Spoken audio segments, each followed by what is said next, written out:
সালাম স্টিল ভোটের গাড়ি নিয়ে গোপালগঞ্জে আছেন প্রতিনিধি চৌধুরী হাসান মাহমুদ। তিনি জানাচ্ছেন সেখানকার ভোটের হালচাল। সালাম স্টিল ভোটের গাড়ির খবর নিয়ে আমি রয়েছি গোপালগঞ্জ 1 আসনের মুকসুদপুর কমলাপুর ব্রিজের উপরে। আসলে মুকসুদপুরের এই আসনটি মুকসুদপুর উপজেলা এবং কাশিয়ানী উপজেলার আংশিক নিয়ে গঠিত।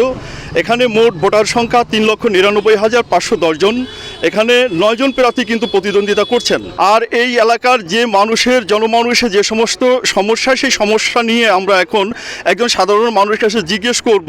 আপনারা অনেকেই জানেন মুকসুদপুরে ইদানিং দেখা যাচ্ছে ইটালিমুখী অনেকেই বিদেশ পাচার করে মানুষের কাছ থেকে অনেক পরিমাণ অর্থ লুট করে নিচ্ছে। আপনারা জানেন 5ই আগস্টের পর থেকে আমাদের এই মুকসুদপুরে একটা মহল তাদেরকে হয়রানির শিকার করছেন। তারা অনেকেই এলাকা ছেড়ে বাইরে অবস্থান করছেন। ভূমিকম্প সহনীয় মোস্ট ডিউরেবল দেশের প্রথম থার্মেক্স রড সালাম স্টিল। সালাম স্টিল বোঝে ডিউরেবিলিটি। সালাম স্টিল মোস্ট ডিউরেবল স্টিল। যেমনটি শুনছিলেন, এই এলাকার মানুষ কিন্তু দলমত এবং রাজনৈতিক প্রতিহিংসার উপরে উঠে যে প্রার্থী জনমানুষের পাশে দাঁড়াবে এবং এলাকার সার্বিক উন্নয়নে যিনি সচেষ্ট থাকবেন, তাকেই কিন্তু তারা ভোট দিয়ে 12 তারিখে নির্বাচিত করবেন।